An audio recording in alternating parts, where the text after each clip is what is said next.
Hari Hak Asasi Manusia diperingati mahasiswa di Mulai dari penculikan aktivis, 12 kasus pelanggaran hak asasi manusia. Indonesia menghadiri sidang Komite Hak Sipil dan Politik. Tepat setahun pemerintah melaksanakan mulai dilakukan pemilihan HAM. Assalamualaikum warahmatullahi wabarakatuh. Halo teman-teman, pada kesempatan kali ini saya akan membahas tentang hak asasi manusia atau yang biasa disebut dengan HAM. Tema ini sangat penting karena berkaitan langsung dengan hak dan kebebasan setiap individu dalam kehidupan sehari-hari.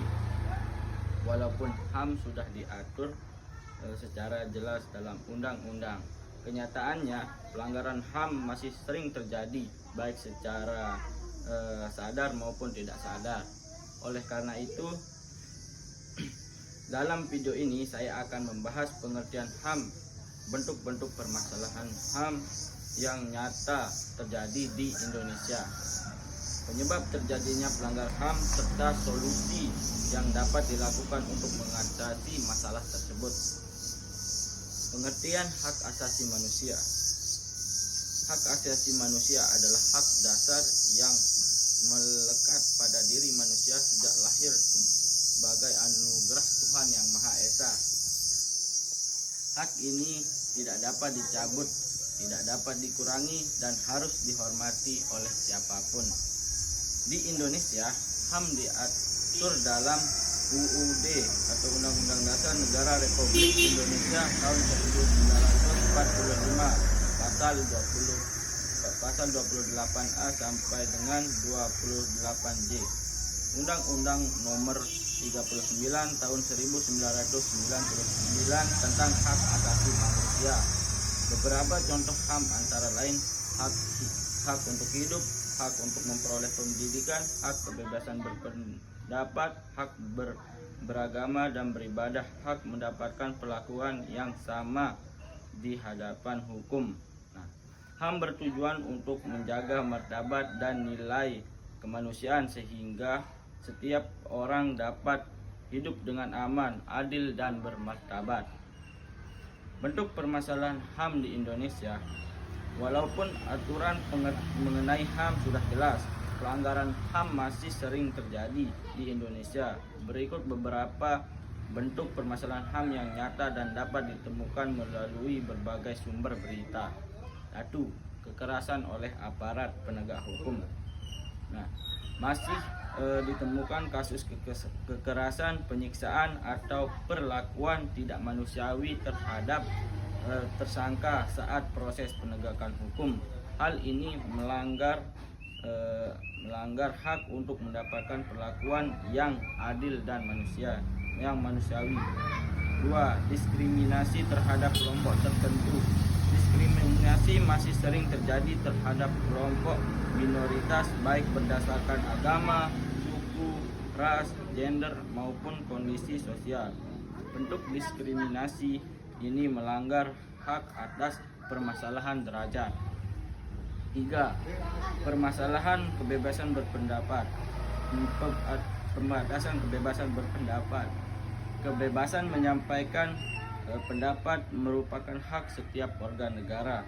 Namun dalam praktiknya, kritik di media sosial atau ruang publik sering dibatasi, bahkan berujung pada proses hukum.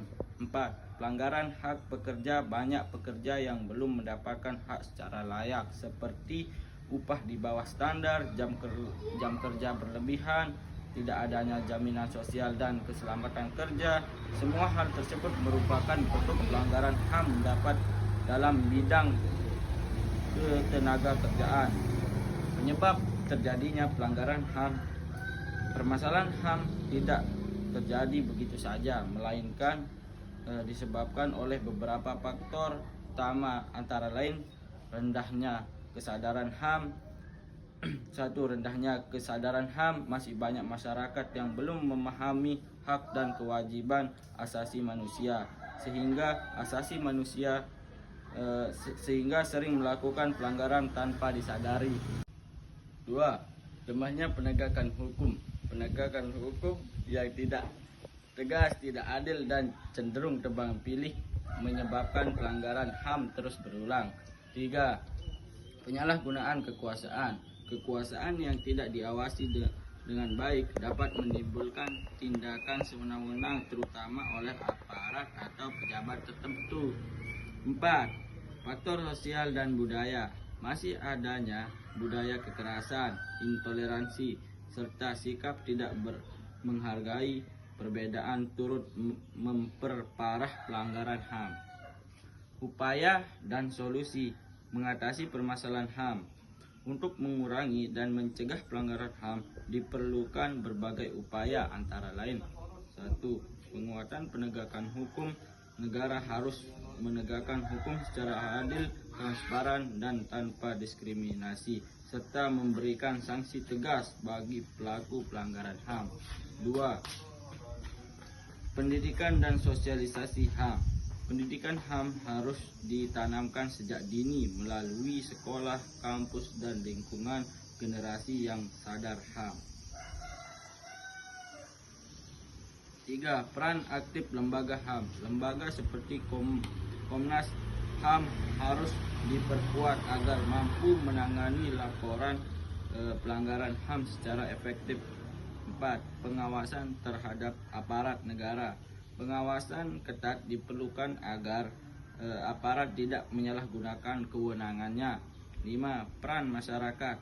Masyarakat juga harus berani melaporkan pelanggaran HAM dan menghormati hak orang lain dalam kehidupan sehari-hari.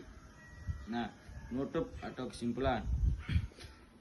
Sebagai kesimpulan, hak asasi manusia merupakan hak dasar yang sangat penting bagi setiap manusia, walaupun telah diatur dalam peraturan undang-undangan. Pelanggaran HAM masih sering terjadi di Indonesia karena berbagai faktor. Oleh karena itu, diperlukan kerjasama antara pemerintah, aparat, lembaga HAM, dan masyarakat untuk menciptakan kehidupan yang adil, damai, dan menghormati nilai-nilai kemanusiaan. Terima kasih, itu saja yang bisa saya sampaikan. Semoga video ini dapat menambah pengetahuan dan kesadaran kita semua tentang pentingnya menghormati dan melindungi HAM. Terima kasih. Assalamualaikum warahmatullahi wabarakatuh.